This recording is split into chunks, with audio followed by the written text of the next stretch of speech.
waiting for Sadhguru right now.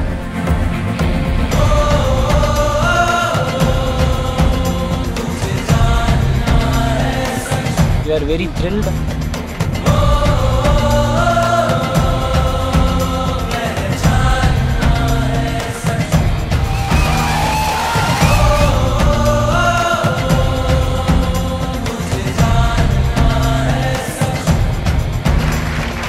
So, before they ask the 700 questions, I would like to just explain myself a bit, why we are doing this Youth and Truth.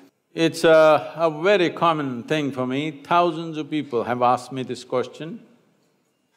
When they go through programs or they spend some time with our variety of exposure with Isha, one question that keeps coming back to me is, "Oh Sadhguru, where were you when I was 25? If I had met you when I was 20, I would have done this, that, but now you came when I'm 60. These kind of questions have come to me in thousands. So I thought I will step out and meet all those people who are below 25 years of age, and that's why I'm here. That's why this Youth and Truth. Because what we call as youth must understand this. In terms of our life is just a certain combination of time and energy. Time is slipping away for all of us at the same pace. Energy-wise, when you're youthful, you're at the peak of your energy. You may not understand what I'm saying, you just have to pay attention to other people, not me, I'm younger than you. Other people who are of a certain age, you will see they don't have the same energy as you have, because it is only in that phase of life which we call as youth where you have the maximum amount of energy. When this energy is there, because life is energy, when this energy is there, if there was clarity and balance, phenomenal things would have happened. The biggest problem with youth is always that there is too much energy, not enough clarity and balance. So we thought in some way if we can contribute to bringing clarity and balance to the youth of this nation, and then we are taking it globally after we go through India, I think we could have a fantastic generation, because if the next generation after us is not in some way better than us, I think it's a wasted generation. At least one notch better than us you must be, and the next generation that comes must be better than you. Only then human civilization has some sense, otherwise there is no sense. So, it is in this endeavor, but do not think any particular question is too frivolous or irreverent or something. You can ask whatever you want. Sadhguru, before we proceed to the questions, we would like to introduce ourselves. Yes, ma'am. So, I'm Kavya. I'm studying my 4th year architecture in School of Architecture and Planning. Good evening, everyone. I'm Swatika. I'm doing my 3rd year in School of Architecture and Planning. At the end of this, she's going to mimic me. Good evening, everyone. I'm Akash, studying 4th year BE Industrial Engineering, CEG.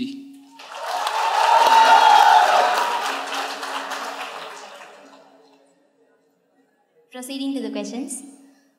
So, Sadhguru, Poratam.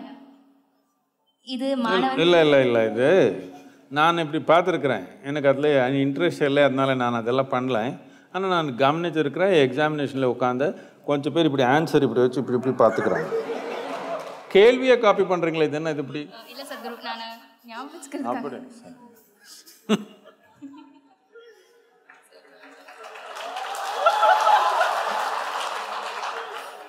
போராட்டம் இது மாணவர்களாகிய எங்களோட ஒரு ஆயுதமா நாங்க கருதுறோம். இப்போ ஏதோ ஒரு அதிருப்தி எங்களுக்கு சமூகத்துல ஏற்படுதுன்னா அதை போராட்டம் மூலமா தெரிவிக்கிறோம். ஆனா இது மட்டும்தான் வழியா? போராட்டம் தவிர வேற எதுவும் வழி, அதிருப்தியை தெரிவிக்கிறதுக்கு வேற எதுவும் ஒரு நல்ல வழி இருக்கா? தமிழ்ல பேசணுமா நானு?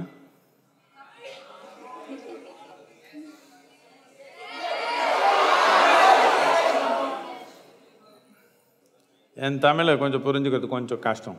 ఎందుకంటే ரொம்ப ஹை ஸ்டாண்டர்டு நான் தமிழில். எழுத்து தெரியாது, அதனால கொஞ்சம் ஸ்டாண்டர்ட் அதிகம். நான் போராட்டம்னா தமிழில் என்னென்ன இருக்கோ அதில் சும்மா உட்கார முடியும், அமைதியாக உணவு சாப்பிடாமல் உட்காந்துக்க முடியும், கல் வீச முடியும், பஸ் எரிக்க முடியும், யாருனால வெட்ட முடியும், எல்லாமே போராட்டம் தானே. எது பற்றி சொல்கிறீங்க? இப்போது கவர்மெண்ட்னே எடுத்துக்கலாம். ஏதோ ஒரு விஷயம் அவங்க செய்கிறது நம்மளுக்கு பிடிக்கல, அவங்க செய்கிறது நிறைய பாதிப்பை ஏற்படுத்துது அப்படின்னும் போது அந்த விஷயத்தை ஒரு அதிருப்தியாக ஒரு நல்ல முறையில் யாருக்கும் பாதிப்பை ஏற்படுத்தாமல் நடத்துறது, அந்த விதமான ஒரு போராட்டம் தான் சொல்கிறேன். சரி, இது நம்ம ஜனநாயகம்னா இதில் பலவிதமான கருவி இருக்குது. எது நமக்கு சரின்னு தோணலையோ அது வெளியப்படுறதுக்கு பலவிதமான கருவி இருக்குது. அந்த கருவி செயல்படலைன்னா அது லீகல் கோர்ட்டு மூலமாக கூட போகிறதுக்கு வாய்ப்பு இருக்குது.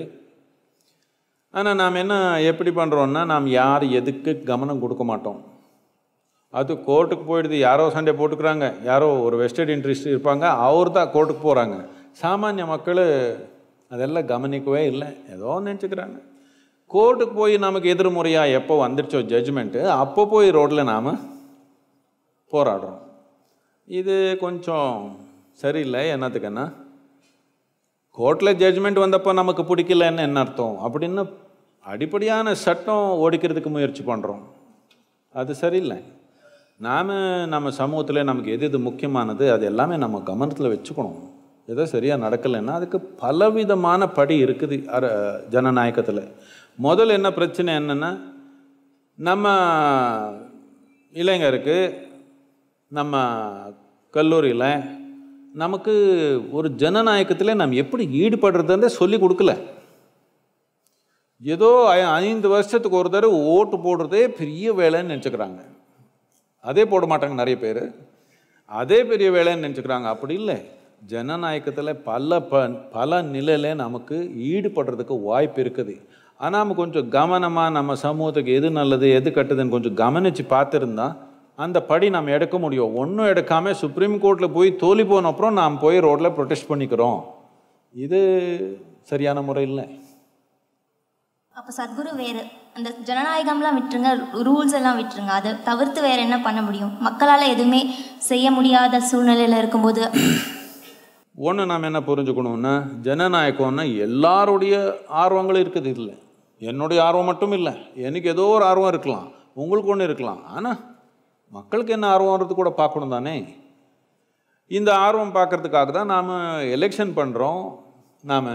நமக்கு யார் வேணுமோ அவர் எலெக்ட் பண்ணுறோம். அந்த சிஸ்டம்ஸ் எல்லாமே நாம் கொஞ்சம் அப்படி லூஸாக பண்ணி வச்சுருக்குறோம். இதுக்கு நாம் ஏதோ அரசியல்வாதி அப்படி பண்ணுறாங்க, அரசியல்வாதி இப்படி பண்ணுறாங்க. நாம் தானே அப்படி இருக்கிறோம். நாம் ஜனங்கள், நாம் தான் நாயக்கர். இந்த நாட்டில் ஜனங்கள் தானே நாயக்கர். நாடு சரியாக நடக்கலைன்னா நாம் தானே.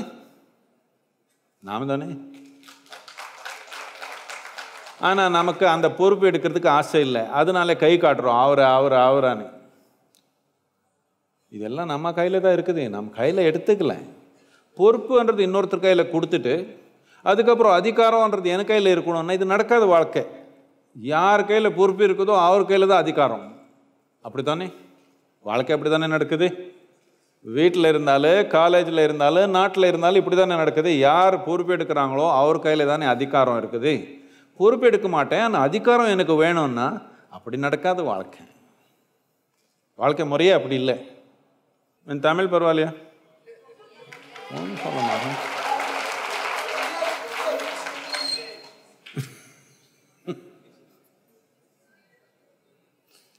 Anna University promotes a lot of sports. I'm also a sports person, a chess player. Whenever I play a game against a stranger, a person I don't know, I tend to bring out my full potential and play without worrying about the outcome of the game. But when I play against someone known to me, it becomes very hard to bring out that potential. What should I do to overcome this? Known to you means a known competitor or a friend? A known person. a friend. You don't have to win against a friend, it's okay. And anyway, if you're playing about a serious competition against an opponent, you must understand, the more familiar you are about his ways of doing things or her ways of doing things, the more enabled you are to defeat that person.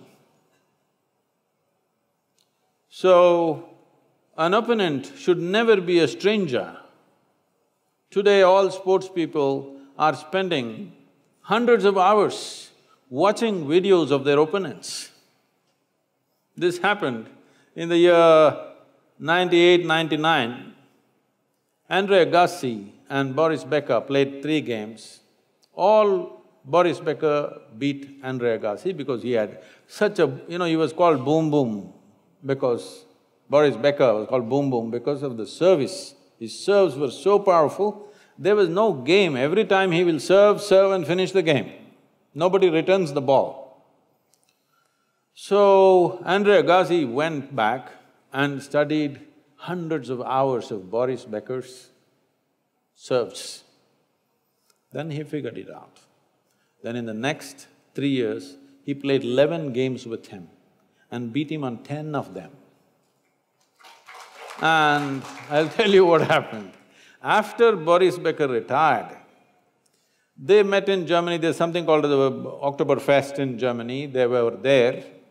And at that time, they were together and Andre Agassi thought, okay, anyway he's retired, now I can tell him. Because this bothered Boris Becker big time, nobody can beat him but this guy's getting at him. So he told him, see, I observed your videos continuously and I figured out that whenever you're serving the ball towards the boundary line, Boris Becker, if you know, when he's serving, his tongue sticks out a little bit. When he throws the ball up and comes down, his tongue sticks out. He said, whenever you're serving towards the boundary line, your tongue goes to the left. When you're serving straight, it comes out straight. I observed this, the moment your tongue sticks out to the boundary line, I was already there every time taking the ball. So, Boris Becker literally fell off his chair, he couldn't believe this. And he said, any number of times I went home after the matches and I told my wife, he seems to be reading my mind. But you've been reading my tongue. It's almost spoken. So, your opponent should be never unfamiliar to you. You must make him familiar. You must know him better than he knows himself. It's most important.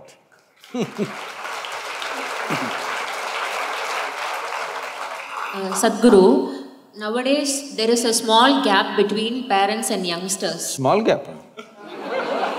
Then you are a very good girl. You must be a very good girl. That's a small gap.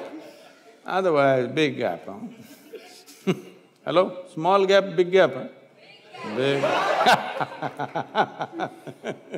So, நம்ம எல்லாத்தையும் parents கிட்ட share பண்றதில்ல. அவங்க நம்ம மேல எவ்வளோ அக்கறையா அன்பா இருந்தாலும் குறிப்பிட்ட விஷயம் தான் ஷேர் பண்றோம். அதே நேரத்துல இவ்வளோ கேரிங்கா இருக்காங்களே இவங்க கிட்ட இது மறைக்கிறோமே அப்படின்னு சொல்லிட்டு ஒரு கில்ட்டி ஃபீலிங் இருக்கும்.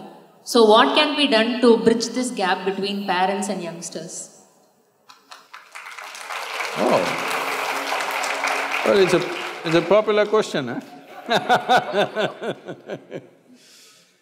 See, are you doing something criminally wrong?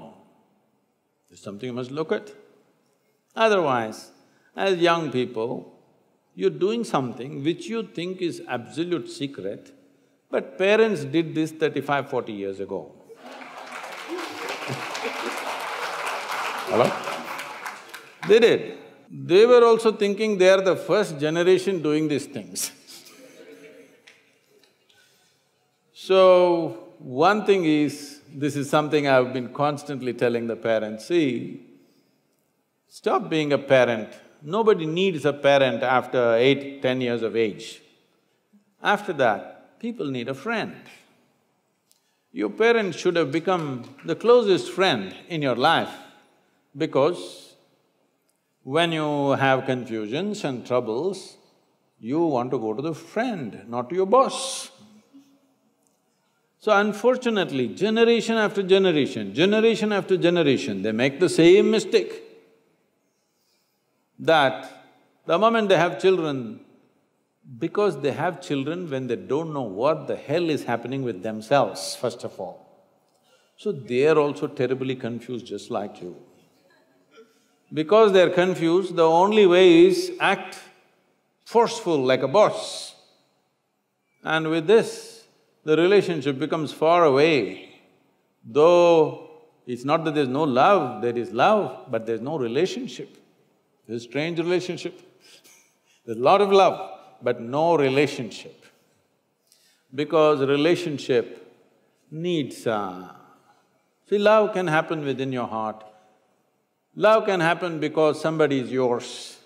But relationship won't happen without responsibility and inclusiveness. You have to include somebody, otherwise a relationship will not happen. So unfortunately, a whole lot of people fail to do this, but if they don't know, aren't you mature enough to do that? Why don't you do it? Reach out and make friends with them. Yes, initially they'll be surprised, but then they will love it. Yes, they will. Believe me, at least in India, for most parents, they don't know why the hell they're living after 35, 40 years of age. The only reason why they're living is for their children. For most of them, it's so. They don't have a life of their own. Their whole life is, we're living for our children. So when it is like that, I think if they don't know how to make friends with you, you break the ice and make friends with them and tell them, and let's see. Whatever you want to tell them.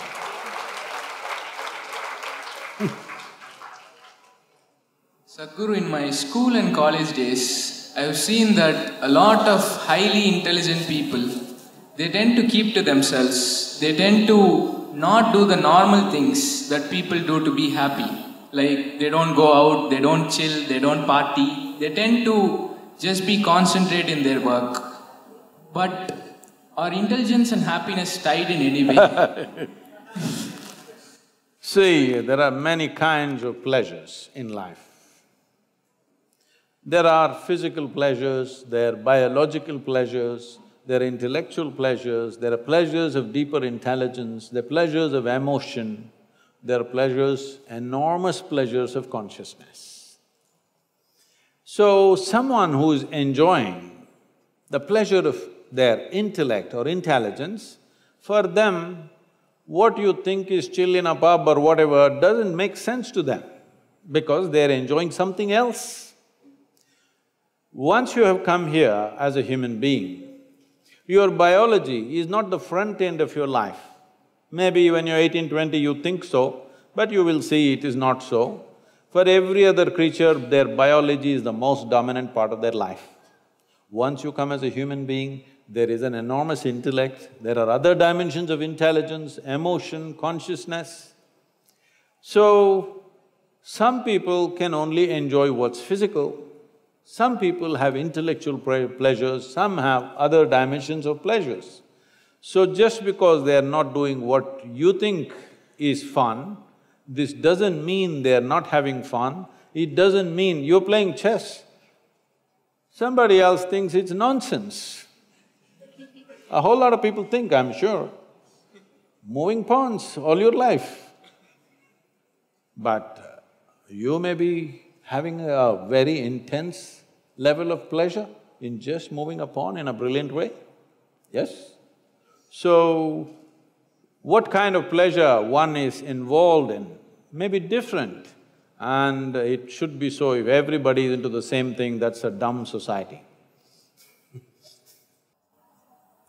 Sadhguru, we are a generation of attention seekers.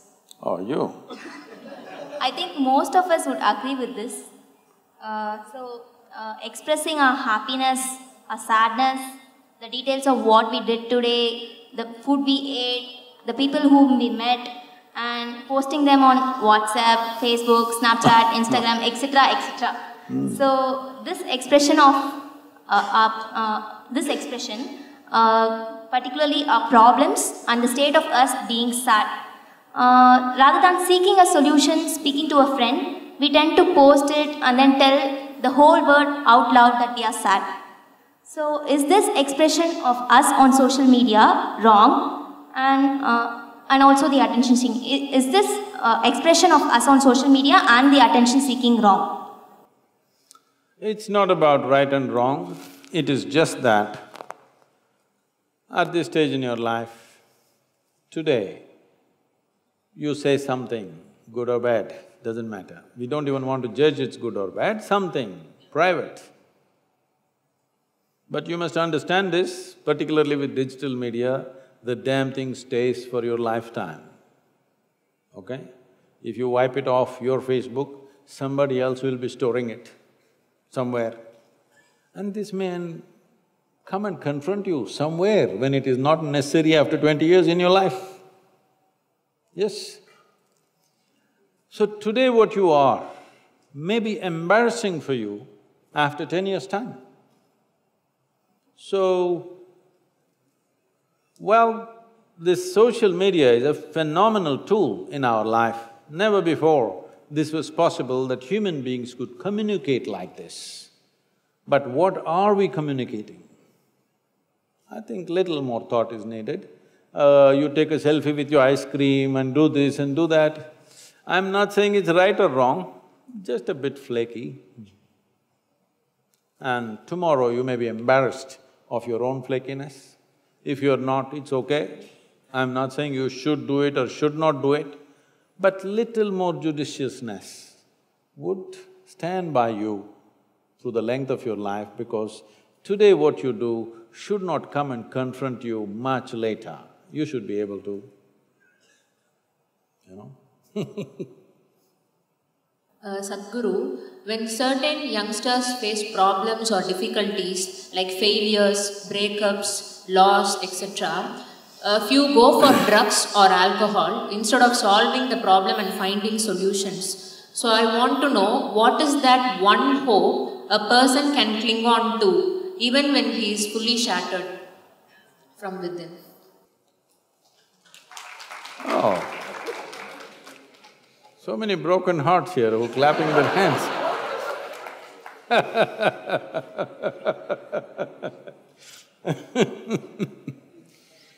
So,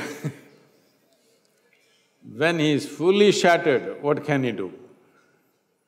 The question is, do you want to allow yourself to be fully shattered? That's a question. And many things that don't work out in your early life, you will see later on, it is a great blessing. Yes. There are many ways to look at this. Let me tell you this. This happened in 1941. This is just when the Nazi movement was building up in Germany and in some parts of Europe. So one day in Austria, a bunch of German soldiers came, broke into the homes, the Jewish family, a rich family, they broke the home and took away the adults, everything was robbed. And these two children, a 12-year-old girl and an 8-year-old boy, were taken away. They were taken to a railway station. This is the month of November end, December kind of time, when it's becoming very cold. So they were kept in the railway station for 3 days because the trains did not come. Boys, little boys being boys, they started playing football. So they were playing football and then suddenly the train came. The train is not a passenger train, it's a cargo train, a goods train. So when the train came, the soldiers came and rushed everybody into the wagons which are there. Everybody got in and the little boy and the girl also got in, but the little boy forgot to wear his shoes. He left his shoes outside and they pushed him into the wagon. So without shoes he came. His sister, a 12-year-old girl, saw her kid brother coming without shoes and she got mad with him. She held him by the ear, boxed his ears, scolded him nicely, slapped him. Say, you idiot, already we are in enough trouble, now you come without shoes. Because in Germany in winter, no shoes means you may lose your feet. So she's angry about that. In the next station, the boys and girls were separated. After 4 years, after the war was over, she came out of the concentration camp to find 17 members of her family, including her little brother, all had vanished. No records, no sign of them, they just evaporated. At that time, the only thing that bothered her was the last few things that she said to her little brother. She loves her brother, but the last few things that she said to him were such terrible things, it rang in her mind and troubled her. These are the last things I told my brother, and after that I'm never going to see him, he's gone.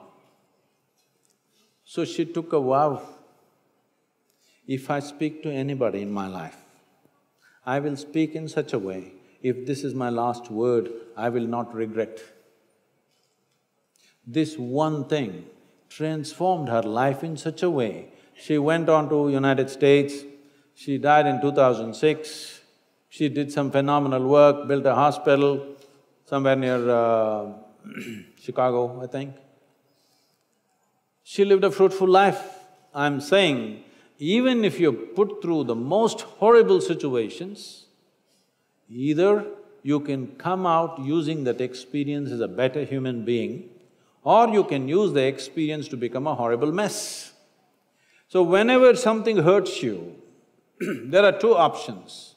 You can either become wounded or you can become wise. This is the choice.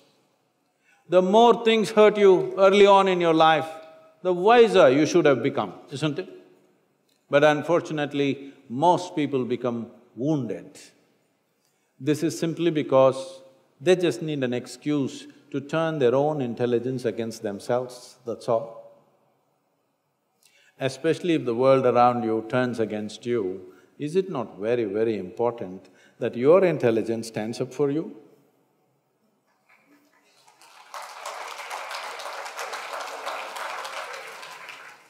We are not really satisfied by the government's administration. I think most of us will agree with this. And so, for example, speaking of Chennai city, it has got a very beautiful landscape, but the city's sewage system and the waste management system, it's a problem. It's an issue that has to be addressed. It's the responsibility of the government to frame a system that works well. So it's our responsibility now when we become the future leaders. So what should we do that the present leaders lack, and how can we improve from them, and how can we be better leaders? Oh, I thought you asking me a politically loaded question, but you softened it up very nicely. Yeah, I'm not trying to be playing with words, but fundamentally we must understand that in many ways, we only get the leaders we deserve. This may be hard to digest, but that's the fact. I'm asking a simple question. How many of you ride a motorcycle or drive a car or something? Hello? Okay. Now, I'll tell you, in Chennai city and in almost every Indian city, if there is no policeman standing there, 90% of the people will not stop at the red light. These are all essentially lawbreakers. If you make them into chief ministers or prime ministers or any kind of ministers, what do you think they will do? I'm just saying, in Coimbatore city, usually I come and land late in the night at the airport and I'm driving back at 9:30, 10, whatever, still there is traffic. Not at 2 a.m., I'm saying. At 9 o'clock, 9:30, police have gone. Red lamp, I stop, and somebody behind me honks badly. I don't understand why. Then that guy comes to the window and says like this, "What's your problem? There's no policeman, why are you stopped?" Well, there is a red light. But unfortunately, we are still in the hangover of pre-independence era, that we still think this is somebody else's country. We don't understand this is our country. Hello? Is this our country? If this is our country, how do we want our country? We must decide, isn't it? Do we want a law-abiding nation or do we want a lawless nation? We must decide we want a law-abiding nation. Why law? See, it feels like a revolution when you run through the red light. Thrill. Feels like a revolution where there is no entry and you boom, you went through and you passed through. Everybody screamed at you but you went off, boom, feels like a revolution. But if everybody in the town does the revolution, we will pick you up at the morgue. Yes? Yes or no? Only you are breaking the law, it looks like a revolution. If all of us break it tomorrow morning, you know what will happen? So, this maturity is yet to sink into the nation. We still not owning this country as ours. We're always pointing fingers at somebody. Yes, those who are in the administration are supposed to do their jobs, I'm not saying no, but who put them in that place? We put them in the place and we never asked a question. We never asked a question. So people who get elected know generally, they're a bunch of idiots, they just put vote. After that, you don't have to bother about them. We are not showing that we are responsible citizens, that we want our country in a particular way and we will follow these things. That is not there yet, we need to build that. The younger generation needs to bring that forth, that we have a certain regard and love for our nation and we want to live in a wonderful country. Everybody wants to escape to another country. Why? Because you messed up this nation and you want to go somewhere else and mess it up too? No, there is a certain pride in building our nation the way we want it, isn't it? Rather than running away to a country which has already been done well by somebody else, are we not ashamed? I'm not saying you should not go abroad, but I'm saying you should not be running away from this country. If you have something to learn, if you have something to contribute, you have something to do, you go to another country, that's not the problem. But you should not be running away from India, isn't it? You should not be running away from India because that means you're a shameless person. You mess up everything here and you go there. No, let's make this into a great nation, why not? We are supposed to be the youngest nation on the planet. Nearly 52 or 53% of the population is below 30 years of age, with so much energy, with such young people, which no nation has. Can't we transform this nation in the next 5 to 10 years?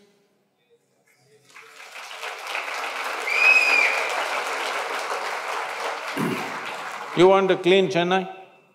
Yes, Sadhguru. I'll tell you. Not just to clean Chennai, the whole of the state and the country. I'll tell you a story. About 2 years ago, Sujata is here, 2 years ago they declared Mysore city as the cleanest city in the country. Then people called me from Mysore and said, Sadhguru, 37 years ago you started Clean India project in Mysore, which went on for over 2.5, 3 years. Since then many things happened. At last it's worked after 35, 36 years, okay? So when we want something, this is how it is. When we want something big, this is how it is. It's not going to happen day after tomorrow. If we are committed, why will it not happen? It will happen. It can be done. You tell me your Anna University, how many people are there? How many students? About 10,000 including… 10,000? Including all the campuses. Okay. You give me 5,000 people. You know what? 5,000 people just for 25 Sundays in a year. I will make Chennai clean for you.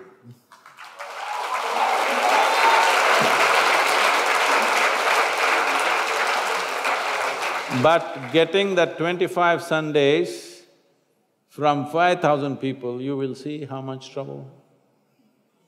Really? You and me start off with a broom, they will go to the cinema Sunday afternoon. This is the problem with the country. We need to change this. This is what my whole work is, to produce those committed people. When they stand up for something, they will stand up for life and make things happen. We need to build such people in this country.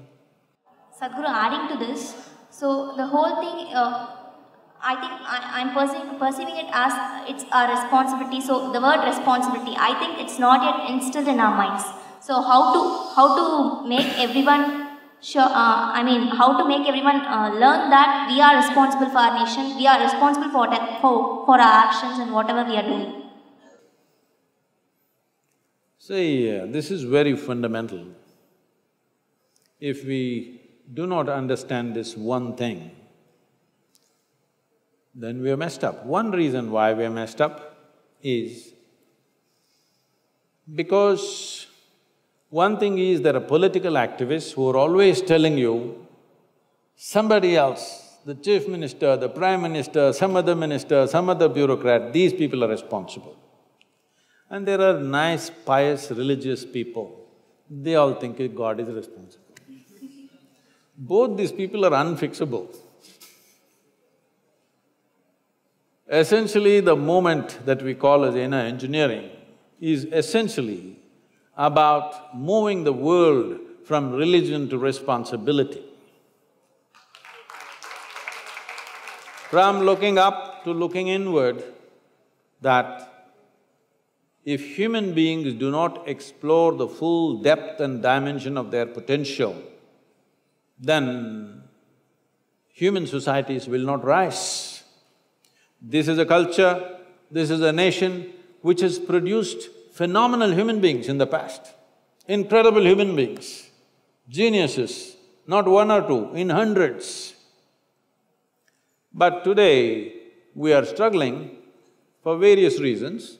One fundamental thing is we've been an occupied nation for too long, we become subservient, we don't see that this is our country, we are responsible for this, we still think we can blame somebody, there's nobody to blame. It's our nation. There are no English people. If the English people were here, we could have said it's because of these people. They are gone. If we make a mess out of it, it's ours. If you make a fortune out of it, it's ours. Sadhguru, people who are different in society, who take the road not taken, they are berated by society and hated. They are not accepted by the normal people. These people end up achieving in their lives, but they have to face a lot of problems along the way. Do we need a change at a societal level or an individual's level? See, if you're different, if you think you're different, I look very different from all of you. If you think you're different, first thing you need to understand is you learn to respect other people. They are different from you. But you think they're all bunch of idiots and only you are brilliant. Now they will trouble you, for sure, and they should. Hello? The moment you're a little different, you think you are the only brilliant guy here and everybody else is an idiot. So you think they will let it pass? They will make sure you pay the price, and you should. So I'm saying, especially if you think you're different, it's very important you learn to respect everybody else for what they are and learn some humility. Already you're a freak, When you're a freak, you must be a little, See, that's why I'm always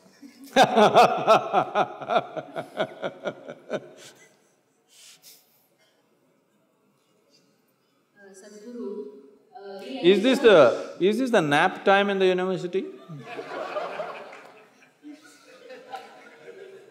Now, usually in kindergarten, this time, this hour is usually paal kudichittu. I'm asking you guys. Sadhguru, we youngsters nowadays have less control over our emotions. So how to react in situations where our beloved or close ones betray us?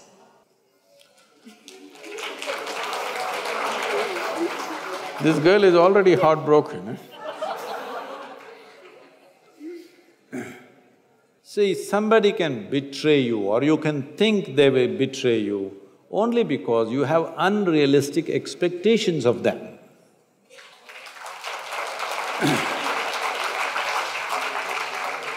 Well, if they do what they want to do, why do you think they have betrayed you? They're doing what they want to do, you must respect it. If you say, they're beloved to me, I love them.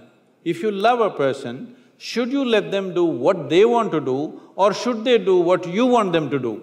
No, for most people, love means you must do what I want.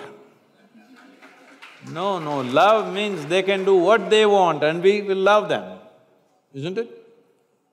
No, you have this thing that if I love you, you must listen to me. No, if I love you, I want you to do what brings joy to you, isn't it? Understand the concept of your beloved. But Sadhguru, I have a doubt regarding this. What if our loved ones are going in a way that's not good for them and we want to correct them and that's why we are telling them? Then you should have been the mother.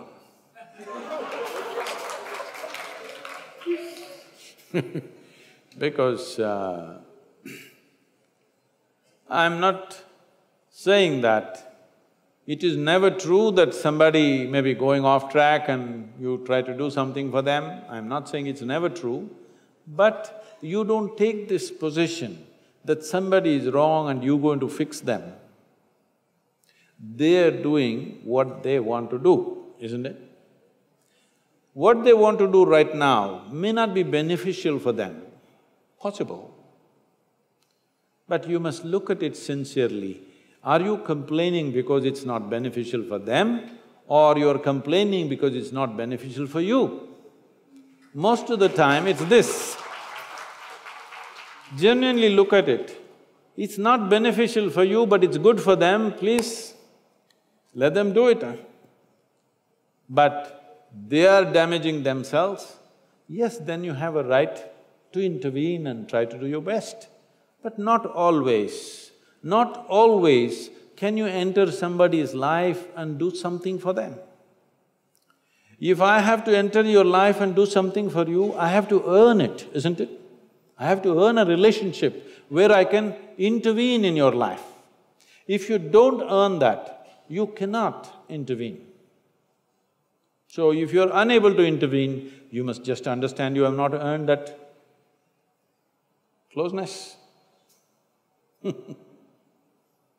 So, Sadhguru, we collected questions from social media too, and the popular ones are picked, they'll be displayed, the audience can read it, I'll read it out for you, Sadhguru.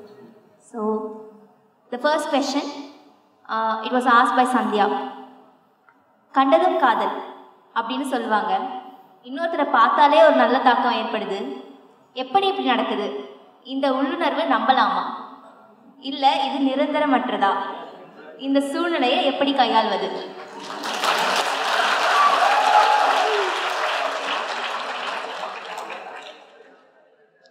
It means you're in a hurry. It means you're in a big rush. Well, you must understand this. There are many aspects to this. These terminologies come from another time. Love as first sight is what you're talking about, right? Am I right? Love at first sight was happening very commonly at one time when the opposite genders would not have seen each other on a daily basis. You only got to see the girl when she was… this is the English scene I'm talking about, when the girl got into the carriage with her parents and you just looking and she just looked at you like this, boom! Thunderbolt. Now she's walking with you, talking with you, studying with you. Now it'll take time. And it's good it takes time. More time it takes, the better it is. So, these kind of terminologies come from another time when there was no exposure between genders. The first girl you saw, boom! So, you may be drawn to a certain person, that is a different thing. But these things are essentially lack of exposure. If you have sufficient exposure, you will see, you will look at somebody carefully and you don't go boom like that. You'll take your time and it's good. It's good that you take your time to form proper, strong relationships that'll last. And see, you make a relationship in life because somewhere you think two is better than one, isn't it? Two may be better than one for you, but you may be a nuisance in the relationship. Yes. So, before you form any relationship of some gravity in your life, first thing is, just look at this one. Is this one good enough for everything in the world? Because youth is a time when you must build this one. Don't be in a rush to live. Don't be in a rush to live when you have to grow. In Tamil Nadu, in southern India, there is a certain wisdom among the farmers, mango farmers especially. If you plant a mango sapling, within 12–14 months when the season comes, it'll flower. But you will see farmer will go judiciously plucking off all the flowers, because if you allow it to fruit, it will come out with 1 or 2 fruits in the very first season. But if you do that, that particular tree will never grow to full size. So first 3 years, all flowers are taken off. Only when the tree has become strong enough, you allow it to come out with a fruit. So there is a time to grow and there is a time to live. Too early if you try to live, then you will see growth will not happen, because growth happens at a certain time very easily. Later on, not that it cannot happen, it'll become more difficult because life will engage you in many different ways. So when you're young, when you're studying, this is the time to grow on all levels, physically, mentally, emotionally, energy-wise. You must maximize yourself. Then you try to live. If you try to live too early, you will not become of much substance. If you're not of much substance, the person that you hold relationships with, if they grow well, they will look at you and wonder, why did I get trapped with this one? Yes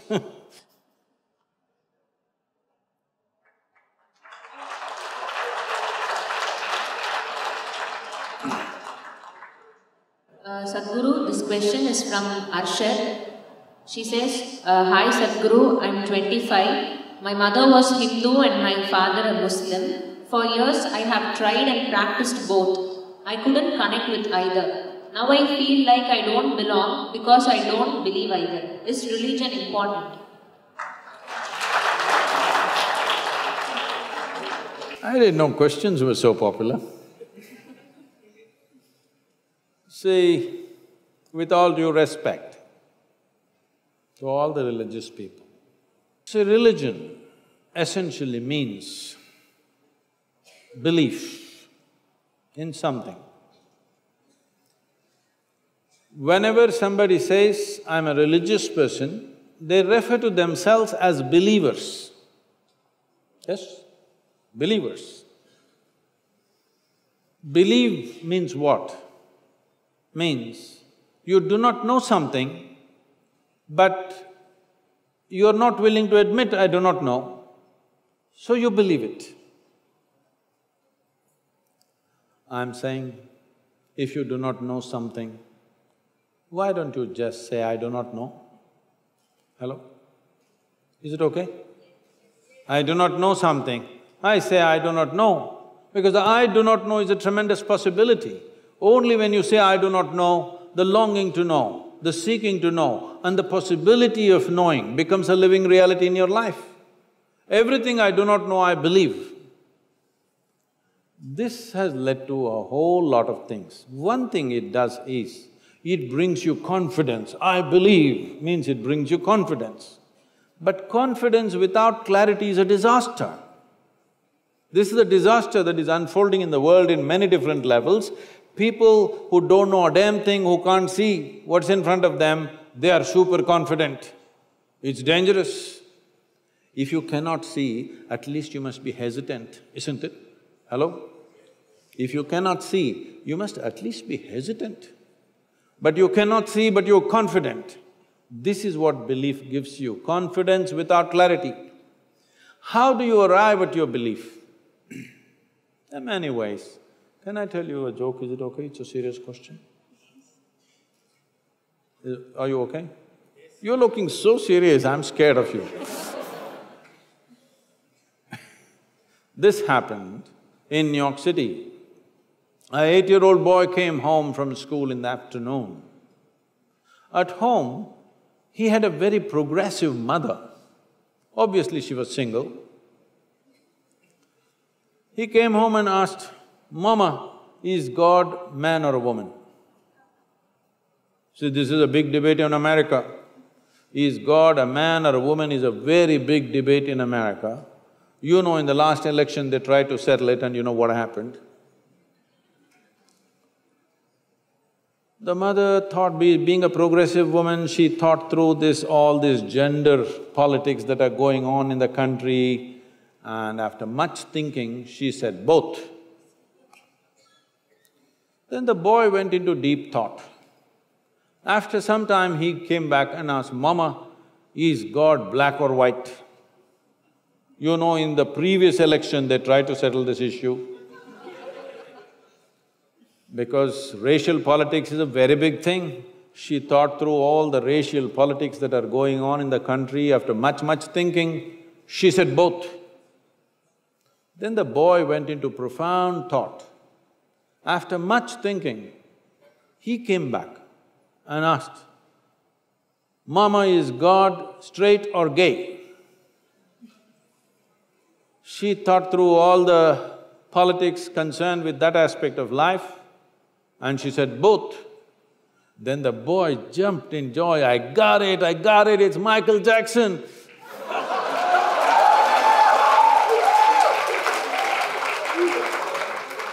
I don't know how you arrived at yours. You must understand, this is a godless culture. In this culture, we always told you, your life is your karma. Yes or no? You've forgotten? In this culture, we always told you, your life is your karma. This means, your life is your making. There's nobody managing you from there. Your life is entirely your karma. You're tall, you're short, you're capable, you're incapable, you can do something, you cannot do something. We say, your karma. We've been telling you forever, your life is entirely your making. But this we have turned it into something else, and now we are also start looking up, Uparwala. You're all engineering students, you tell me, is this planet round or flat? Really? It's round? Some of you saying no, this girl. Is it a round planet, I'm asking you? Yes. Is it spinning? So, you're not even on the North Pole, you're at this Chennai. Here, if you look up and the planet is spinning, you're inevitably looking up in the wrong direction. Hello? You don't even know which is up. In this cosmos, do you know which is up and which is down? Hello? Is it somewhere marked this side up? Can you ever figure out which side is up in this cosmos? No. Then you're looking up at what? When you do not even know what is up, how do you know who is up?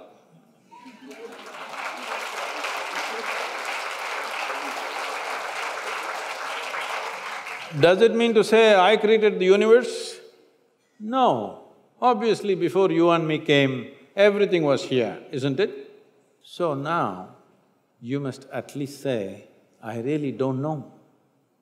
The problem is, somebody is a theist, somebody is an atheist. They are not different people, just different clothing, same nonsense. One person believes what he does not know in a positive way, another person believes what he does not know in a negative way. Both of them are believers of something that they do not know, isn't it? What is the problem with the human being? That you cannot admit, I do not know? It's so wonderful of you, so human of you to say, I do not know, isn't it? If you do not know, if you realize that you truly do not know, your intelligence will be always alert, it never sleeps. Always, every moment of your life. Even in your sleep, it'll stay awake if you realize, I truly do not know. This believing has made you just eat pongal and, just become lethargic. The world has become lethargic. When I say lethargic, not physically, intelligence has become lethargic because they believe something. Everybody believes some nonsense. Can we be straight enough? The youth of this nation, I'm asking you, the youth of this nation, are we straight enough to say, what I know, what I do not know, I do not know? Is this okay with you?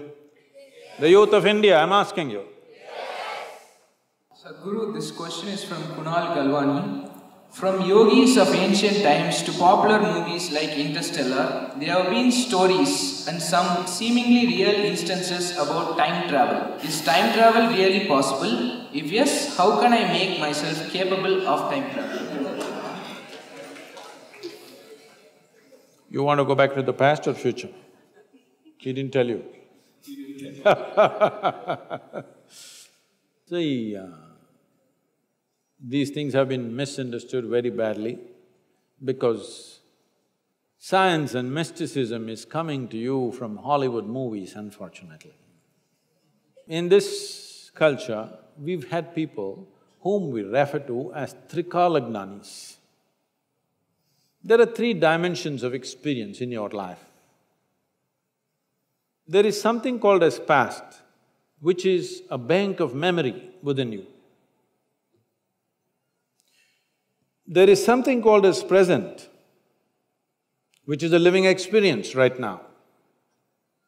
There is something called as future, which is the power of our imagination. So your life experience is happening between memory, present experience and imagination. The problem with most people is, these three things are not clearly distinguished in most human beings. This is why something that happened 10 years ago, you can still suffer, isn't it? Huh? Something that may happen day after tomorrow, you already suffer. What happened 10 years ago or even 10 days ago, does it exist right now? Does it exist right now? You talking terms with me or no?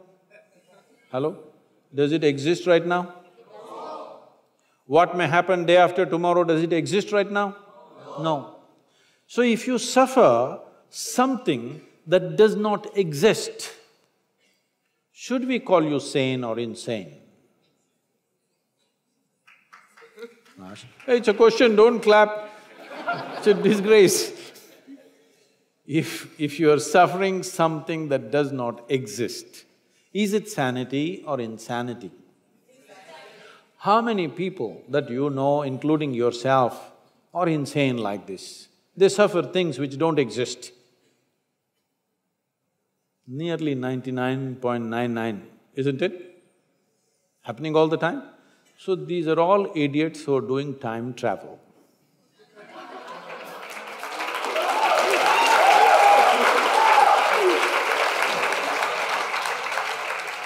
Time, in the yogic sciences, modern physics always grapples with these two dimensions, time and space, or space and time, that's how they refer to it.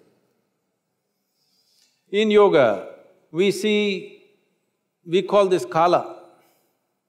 The word kala, even in Tamil, means time. But kala also means emptiness. Kali. தமிழ்ல சொல்றீங்களா காலி? அது வேற. காலியா இருக்குதுன்னு சொல்றீங்களா? வெறுமையா இருக்குதுன்னு? Kali. Kala means darkness. Darkness means nothing is there, no light, no nothing. That is empty space. Kala means time. So we are using the same word for time and space. We just have a distinction called Kala and Mahakala. There is time which is caused by revolutions of physical dimensions of life. When I say revolutions of physical dimensions, everything that's physical is in a circular moment.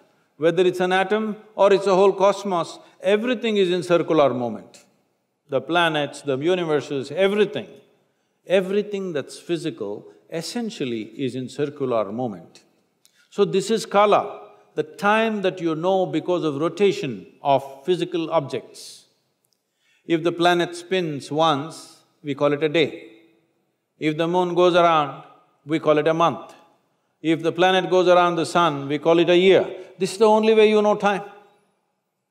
So time that you know is only by cycles. There is a time which is beyond physical nature, which is not because of circular motion of physical objects. This we call as Mahakala. Mahakala includes the space also.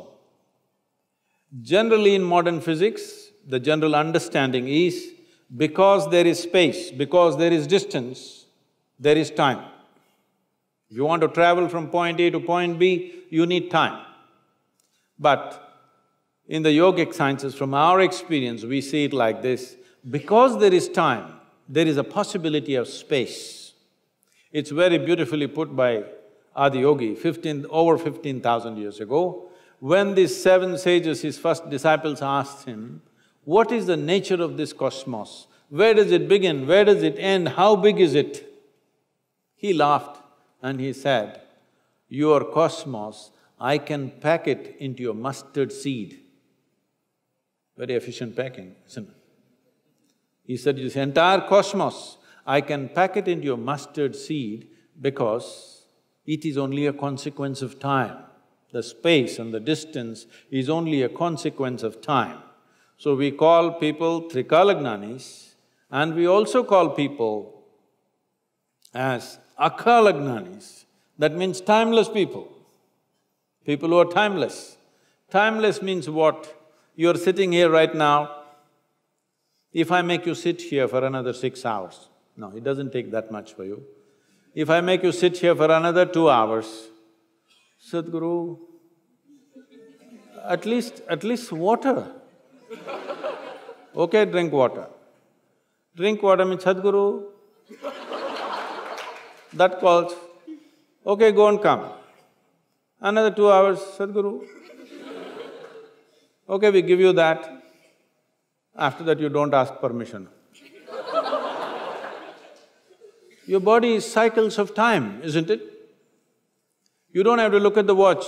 If you observe your bladder, you know how much time? Yes or no? It's keeping time.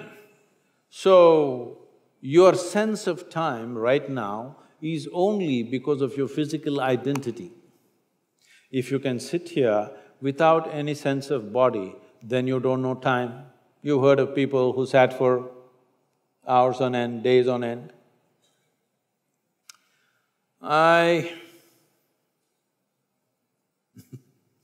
This happened to me at a certain point when I was little older than you, I was 25. I just sat in one place and suddenly I did not realize time. I thought it's 10-20 minutes, about 4.5 hours had passed. And I was like blowing with ecstasy. Then they started happening more often. If I just sat in one place and I think it's 2 minutes, hours, 7-8 hours have just passed away. One day I sat down and I thought it's maybe 25-30 minutes. I was sitting in a rural space around Mysore, and when I opened my eyes, the big crowd, India being what it is, the garlands around me, people are trying to molest my feet. And I said, where the hell did you come from? Then they say, you've been sitting here for 13 days. I thought it's only 25-30 minutes. Only when I tried to open my legs, I found my knees were locked up. It took a lot of effort to straighten them. But in my experience, I thought it's only 25-30 minutes. But when I say this may be a little difficult to grasp.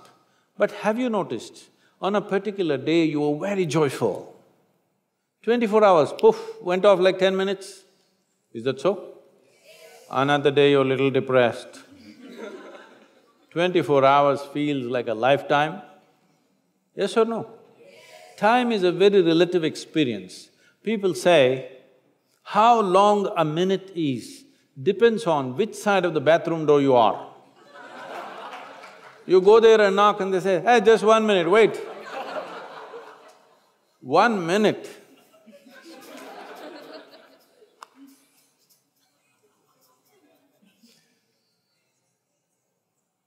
Now, opening the platform to audience. Audience, you can ask your questions to Sadhguru. Hi Sadhguru, I am Amrita, Research Scholar, Department of English, CEG. So it's been 1 year since you came to Chennai, and we were all active participants in the Rally for the Rivers. So was it just an awareness, environmental awareness drive, or was it much more? And have things changed since then? This was not planned, but I'm telling you. For Rally for Rivers, we were in Chennai on 10th September 2017.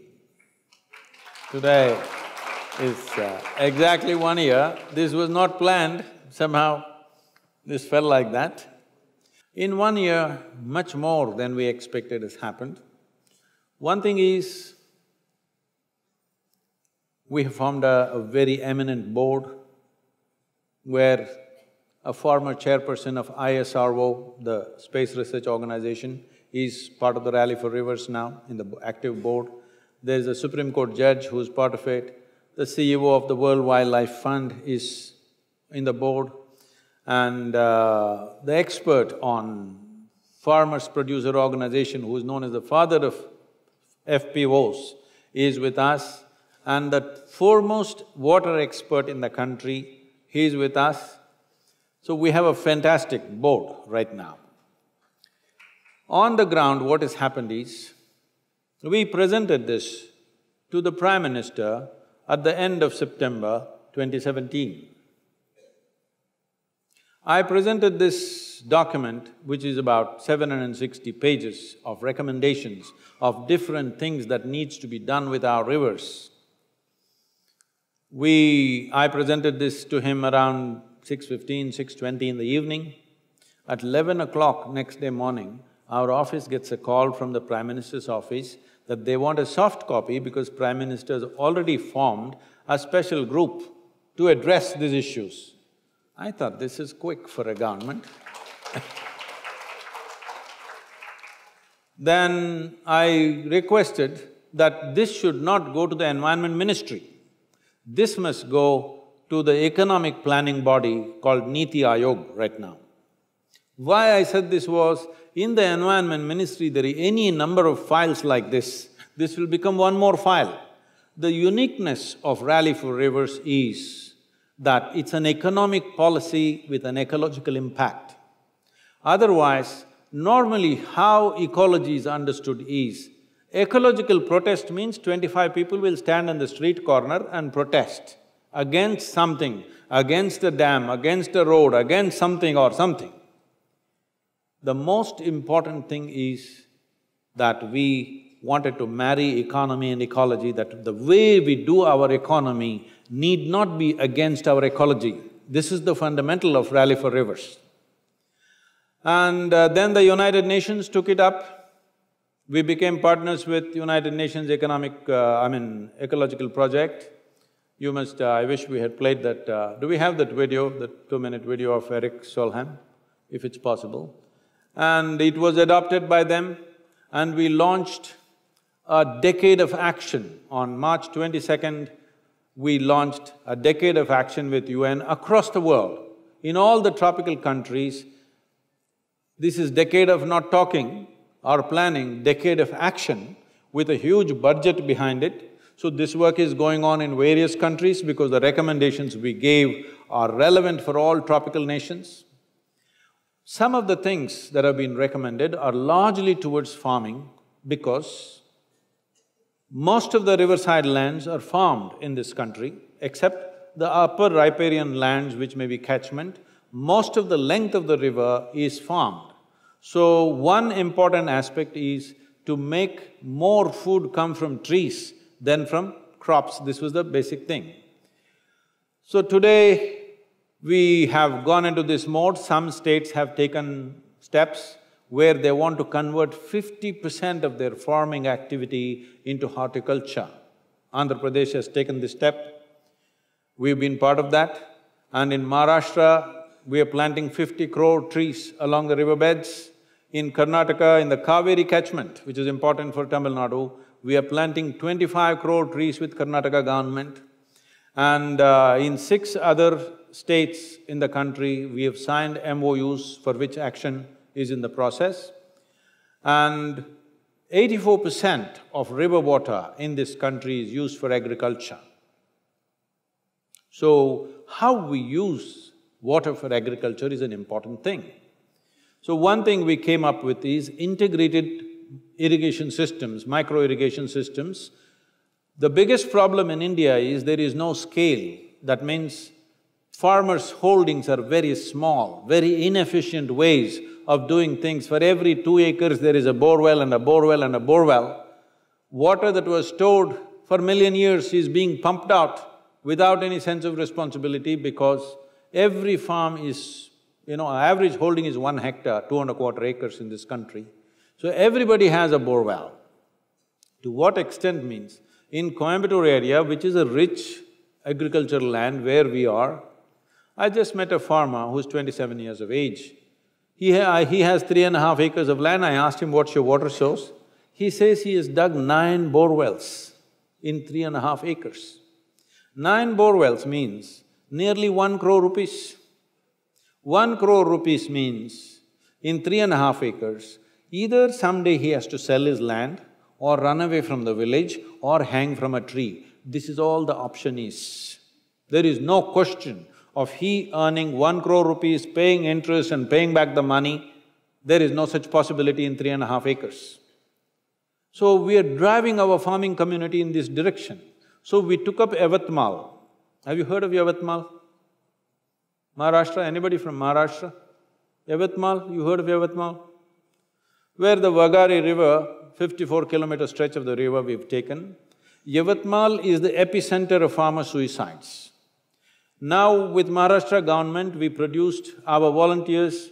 I must tell you this, young people like you, many of them quit their very lucrative jobs, and when I gave a call, minimum 3 years, you must come. The only qualification I ask from you is never ask, what about me?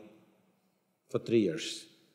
Over 120 people landed up from 17 different states, and they are with us last 6–8 months. We have trained them in various aspects of river revitalization, and they prepared a detailed project report on the ground, meeting every farmer in the area.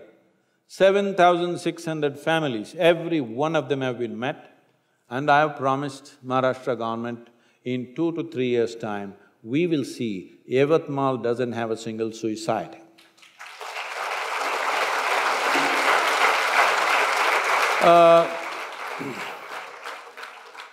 This is not by talking to them, not by giving them spiritual teaching, simply by enhancing their economic possibility. Very easily we can multiply their economy. Each farmer can earn 3 to 5 times more than what they're earning right now within 3 to 4 years' time, maximum 5 years' time. It is over 1,000 crore project along with Maharashtra government, now various other agencies are joining up. And they have formed a special purpose vehicle to execute this project.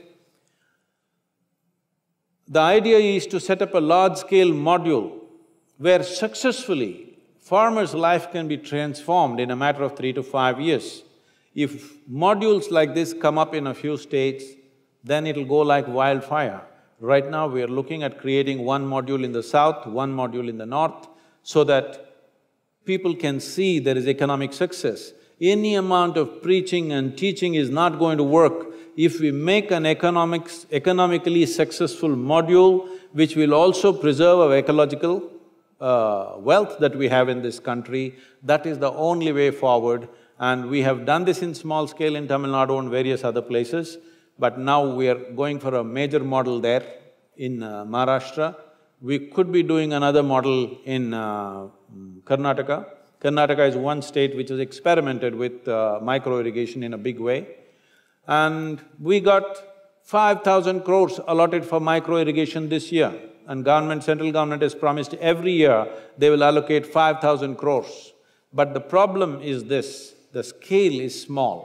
If farmers put micro-irrigation in their little farm, it'll work for 2 years and then it'll all go bad, it won't work. So we are looking how to take this investment off the farmer's hand. Industry will invest and farmers will only pay rent for the irrigation.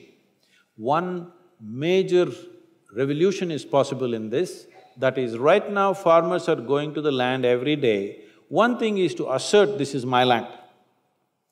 He owns it, his father owned it, his grandfather owned it, but still every day he has to go there and prove that this is my land, otherwise somebody will start plowing into his land.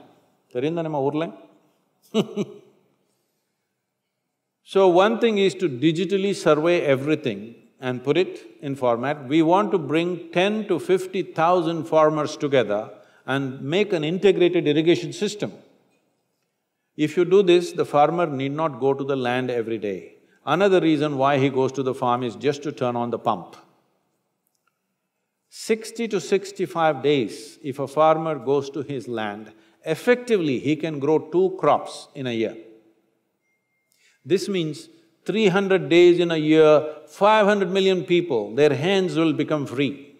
If their hands become free, the amount of ancillary industry, art, music and variety of other things that you can do in this country will be phenomenal. This is what we are driving towards with Rally for Rivers.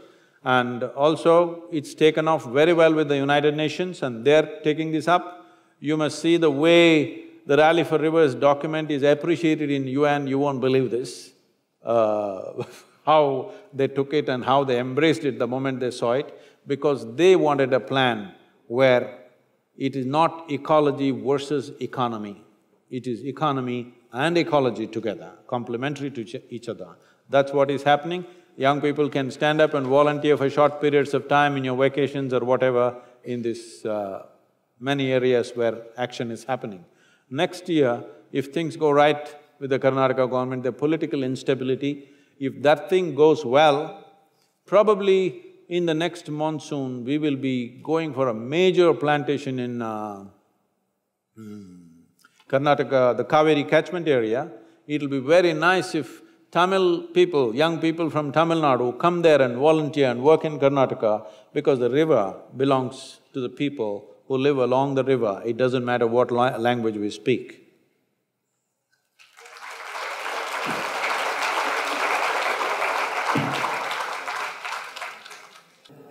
Hi, my name is Abhirami and I'm pursuing my first year in Bachelor's in Computer Science here at CG. So my question is, all of us here, have been through more than 15 years of education, but I haven't found an application or use for many of the things I've learned. So why do I find some of the things I learned pointless?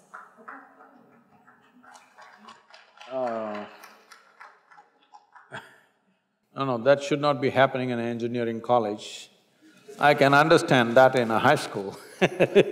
Most of them are pointless. But in a technical school, that shouldn't be happening. But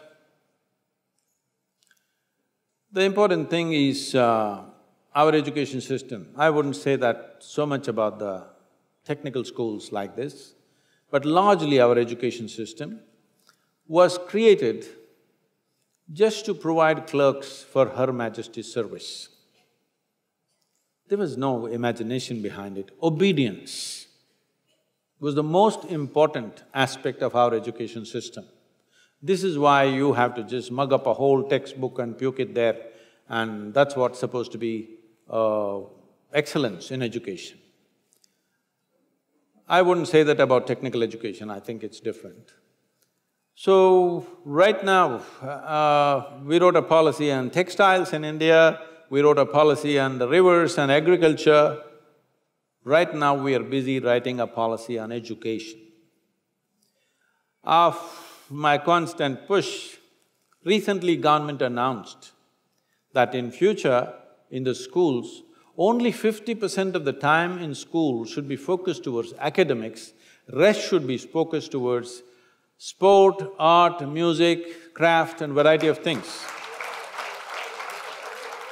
If you do not know this, this was announced just about a month ago. But announcement is fine, but the schools are not equipped to shift. Our schools are made like this. There is a whole lot of… I always said, as much as math and science, there must be that much of music, art, variety of other things. Our schools are managed like this, but that's a small number. Right now, we have convinced the government and government has announced, central government has announced this.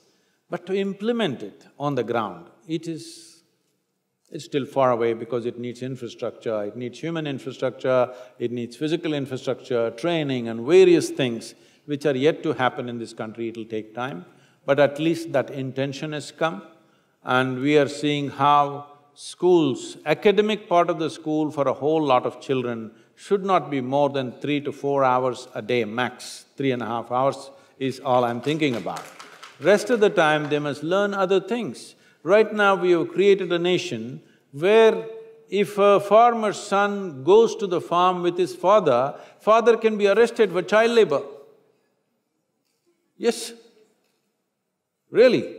If you take your child to the farm and both of you are working on the land, people can come and arrest you because you're doing child labor. There is something very dangerous growing in the country. We've looked at this, we've kind of asked so many people. Today, if you ask the farmers in the land, are there people who your parents are from the farming community? Are there children? Only 1 or 2. If you ask any farmer in the country, how many of you want your children to go into farming? It's just 2 to 4%. So in another 25 years, when this generation passes, who is going to grow food in this country? I want to know. You may have technical knowledge, you may do an MBA, you may have various things. Do one thing, go on the land and take out one crop, let me see. It's too complex. We think farming is for the illiterate. It is not so. It is a very complex, meticulous operation. Just because he doesn't have formal education, it doesn't mean that he has no brains, it doesn't mean he doesn't know something, he knows something very vital because of which all of us are eating right now. Yes? Our stomachs are full. But this nation has the danger of not being able to grow its own food in the next 25 years. So, we are looking at how only a certain number of children need to go into academic education. Others need to learn other skills and variety of other things to do in the country. for their own well-being. Not everybody's brains are made for academics, they simply suffer their academic life, a whole lot of them. Some of them have great joy in academics, a whole lot of them suffer their academic thing and the examinations and studying. How people are suffering, I'm seeing, these people should not be doing academics. They should be learning some other skills where their aptitude is. There is nobody to identify what is your aptitude, what is it that you could do well with joy. This needs to happen at an early time. Between the ages of 10 and 15, we must have a process in the education system where people can choose, and above all, it should be made… right now the problem, one reason why everybody wants to go to medicine or engineering is because there is a social prestige nonsense. An electrician or a carpenter must have the same prestige that a doctor or an engineer has. Only then education will get leveled out. Above all, a farmer must have a higher place in this society than any of us. He's feeding us. Sadhguru, can you have one last question or? I'm okay. You may run out of questions, but I don't run out of answers, so I'm okay.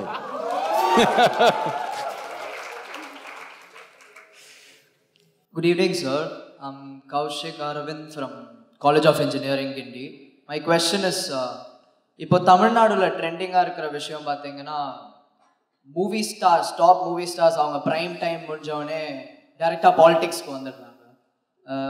நிறைய பேர் வரேன்னு சொல்கிறாங்க, ஆனால் வர மாட்டேங்கிறாங்க. But that is different.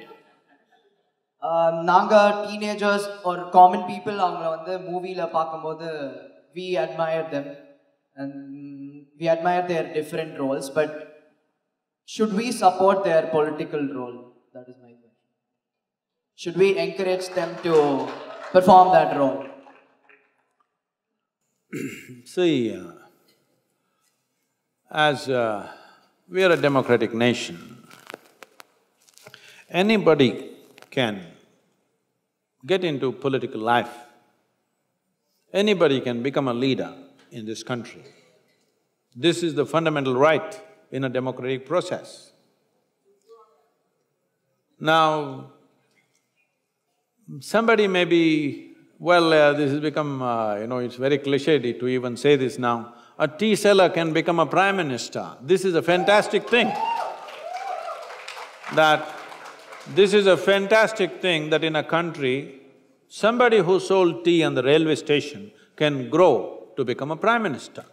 But we are not electing him because he made good tea. We are electing him because we believe he can be a good leader. The same goes for the actor also. Because he is a good actor, you do not elect him. If you think he is going to make a good leader, yes, nothing wrong with the acting profession, as there is nothing wrong with tea selling or anything for that matter. So what their background is, it doesn't matter. It's for you to take a judicious call whether these people will make good leaders or not. But because you like them in a movie, you make them into leaders in this country, no, that should not happen. But if you believe they will make good leaders, why not?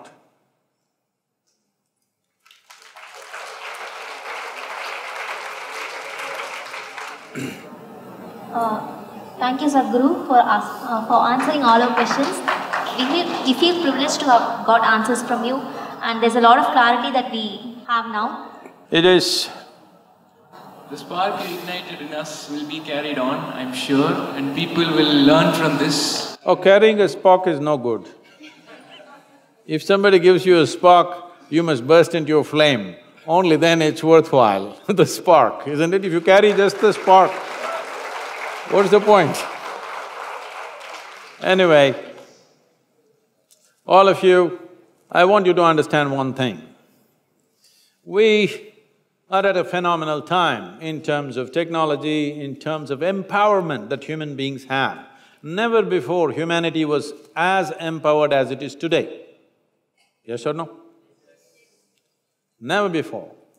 But are we going to turn this empowerment into something phenomenal, or are we going to waste it using it for ridiculous things, the same technology and the possibilities. Above all, in this country right now, see, the only nation which managed to push nearly 1 billion people from one level of living to another in 50 years' time is China. But they did it forcefully, with lot of blood and gore and pain, lot of pain. But they pushed 1 billion people from poverty to a better level of living. Never before in history of humanity such a large population was ever moved in such a short span of time. But now in India, we are sitting on the threshold where over 500 million to 600 million people can be moved from extreme states of poverty to a much higher way of living on all levels of life. In the next 10 to 15 years' time, if you just do the right things, without guns, without blood, without torture, just through the democratic process we can do it. Never before, never ever before in the history of humanity something like this has happened. So it's our privilege we are living at this time, but the question is, will we make it happen or will we just sit on the threshold and twiddle our thumbs? This is where we are right now. It's my wish and my blessing.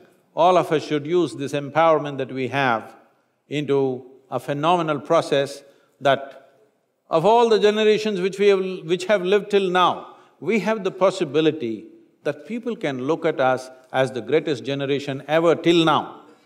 At least till now, maybe not in future, we don't know who will come next, but till now, we have the possibility.